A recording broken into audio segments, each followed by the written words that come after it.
Okay, this is about the Cub Cadet, and just purchased the snowblower for it. I think this is the 42 inch is what the, yeah, 42 inch, 3 times. Got it shipped here. It was from Cub Cadet. Bought the blower, chain, and the weight. I think the whole thing was shipping. It was $1,300. One thing, when you do order, make sure you get a lift gate included with the shipping, so that you don't have to pay extra for that, which is something to think about when you're, because it's $50 to $75 counting on who you buy it from. So make sure you get a free lift gate included. On it's pretty straightforward. There's not much to it. I mean, it is. It took me about an hour and a half maybe to install the whole thing. No real special tools, all standard wrenches. I did run it once, only had a couple inches of snow. Worked fine, of course, no problems. I do have a combination of paved and gravel. I did not run it down the gravel, but just a little bit, and it did chuck out a few rocks. I did adjust the side pieces a little bit down, so hopefully avoid that the next time. We'll just say I don't want to drop them down too far because I don't want to leave too much snow on the ground. As far as installing it, I did it by myself. Is possible. 2 people's nice, but you know, if you're think ahead, you can get it all together. Biggest part in putting these things together, I found, was actually these little brackets which go underneath the frame of the tractor. And on this, you'll note that there's also a reference that if it's electric engage or manual engage. On electric, there's 2 different springs, and also on mine's electric engage, so I didn't have to use this little belt keeper. So another thing to think about, if you're buying this mower and you buy the bumper and you're going to put the snowblower on, this comes with a little bumper.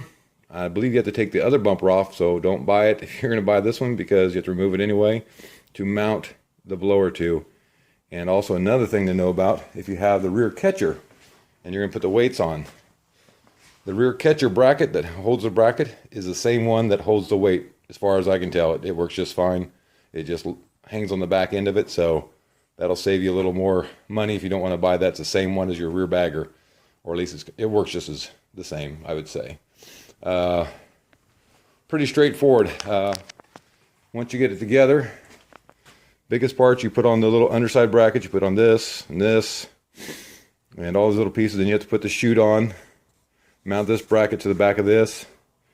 Then you install it, you just basically push them over top of it. And I use some 2x4s to lift it up, because when you push it under there, you of course have to get the locking pins in there, and there's some other locking pins up here which holds the bracket up here, these little lock-in brackets. But so I use a 2x4 and just brace it up there until lined up. If you have a something to pin, the drift pin is nice to push it in there and try and line it up, then slide that pin in. Belt, of course, you got to make sure it's on the right direction. No other real big problems. The only thing I noticed that everything's pretty much nice and secure, except for one thing I didn't like, is the little part here is made of plastic. It's a rigid plastic. I'm not sure type of material it is, but that's what the screw turns on. And I imagine plastic in cold weather doesn't go well together, but we'll see how it holds up. Another tricky thing is getting the chute on properly. Make sure you're lined up right, and getting the little, don't over tighten these screws because it has to rotate. Over tighten them, they won't, it won't spin for you. Otherwise, it works fine. Shipping took about a little over a week and a half by the time they got it to me. Like I said, once it gets some more snow, I'll run it through the snow and see how it works.